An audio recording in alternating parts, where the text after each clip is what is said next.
सभी को जय मसीह की प्रियो जीसस कॉर्ड्स चैनल के माध्यम से आपको प्रभु यीशु मसीह के मीठे और पवित्र नाम में स्वागत करती हूँ। जब प्रभु यीशु के लोग उपवास करें तो वे क्या प्रार्थना करें? और हम सभी ये जानते हैं कि ईस्टर संडे के पहले मसीह लोग 40 दिन का उपवास रखते हैं। आप भले एक ही दिन का उपवास रखिए, परंतु आपको ये बातें मालूम होनी चाहिए कि उपवास के समय क्या प्रार्थना करें।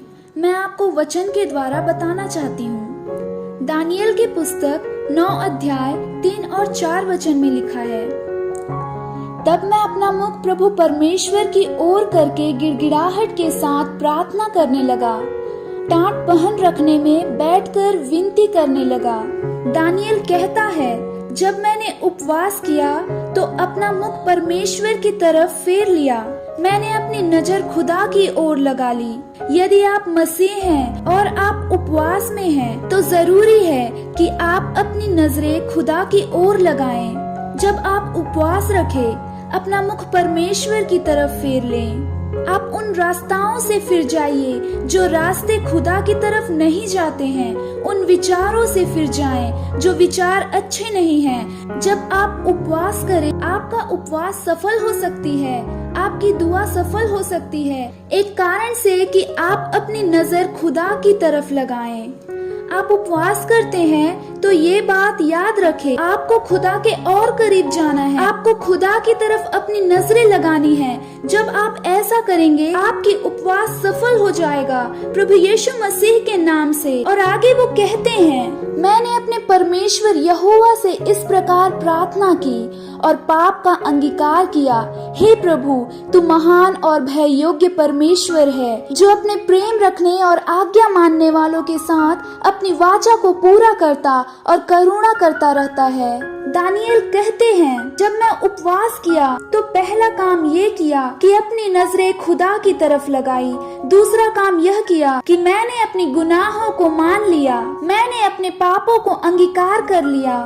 परमेश्वर के सामने जब आप उपवास करें तो उपवास में ये प्रार्थना करें कि प्रभु, मैं अपने गुनाहों को मानती हूँ, मैंने जो गुनाह किए मैं मान लेती हूँ कि मैंने किए हैं। आप जब अपने गुनाहों को मान लेंगे, आप जब अपने गुनाहों पर पछताएंगे, आप अपनी गलतियों पर तौबा करेंगे, आप माफी मांग लेंगे, परमेश्वर का अनुग्रह आपके ऊपर हो जाएगा, आपकी प्रार्थना सफल हो जाएगी, आपका उपवास सफल हो जाएगा प्रभु यीशु मसीह के नाम से, जो अपने प्रेम रखने और आज्ञा मानने वालों के साथ अपनी वाचा को पूरा करता और करुणा करता रहता है। और आगे वो कहता है कि प्रभु, तू तो करुणा करता है उन लोगों पर जो तुझसे मोहब्बत करते हैं, जो खुदा की बातों को, आज्ञाओं को मानते हैं। मैं जानती हूँ तो सिर्फ इस कारण से कि आपको खुदा से मोहब्बत है। यदि आपको खुदा से मोहब्बत नहीं होती तो आप खाना नहीं त्याग सकते थे, आप उपवास नहीं कर सकते थे। आपने उपवास रखा है, ये इस बात का चिन्ह है, ये इस बात का प्रतीक है कि आपको खुदा से मोहब्बत है और परमेश्वर आप पर करुणा करते रहेंगे प्रभु यीशु मसीह के नाम से। आप सोच रहे होंगे, मैंने तो कोई पाप नहीं किया, मैंने कोई अपराध नहीं किया है, तो मैं क्या मानूं, मैं किस बात की माफी मांगूं?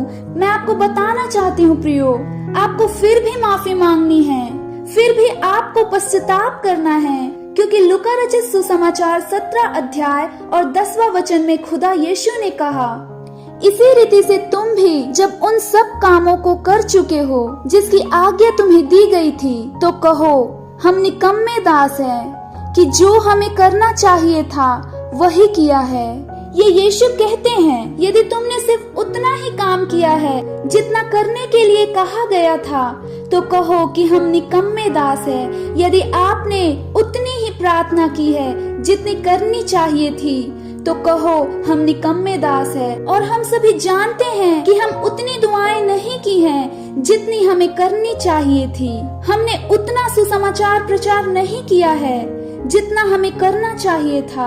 हमने उतनी धार्मिकता का जीवन नहीं जिया है जितना हमें जीना था। प्रभु से माफी मांगेंगे। जब आप उपवास करते हैं तो उपवास की प्रार्थना में शामिल कीजिए, अपनी गुनाहों की माफी, पश्चाताप कीजिए और क्योंकि परमेश्वर का वचन यशायाह अध्याय 58:5 में कहता है, जिस उपवास से मैं प्रसन्नता होता हूँ, अर्थात जिसमें मनुष्य स्वयं को दिन करे, क्या तुम इस प्रकार करते हो? खुद परमेश्वर कहते हैं, मैं जिस उपवास से प्रसन्न होता हूँ वो उपवास ये है कि मनुष्य अपने आप को दीन करे, अपने आप को नम्र करे। और हम सब जानते हैं कि वे लोग जो दीन होते हैं, वे लोग जो नम्र होते हैं, वे अपनी गलती मान लेते हैं। यदि आप उपवास कर रहे हैं तो आपको अपनी गलती माननी है, और जब आप गलती मान लेंगे, परमेश्वर आप पर अनुग्रह करेगा। परमेश्वर आपके उपवास से खुश हो जाएंगे, आपकी प्रार्थना का उत्तर आपको मिल जाएगा। प्रभु यीशु मसीह के नाम से मैं आशा करती हूँ आपको संदेश अच्छा लगा होगा। परमेश्वर आप सबको आशीषित करे, आपकी प्रार्थना का उत्तर आपको जरूर दे। God bless you all.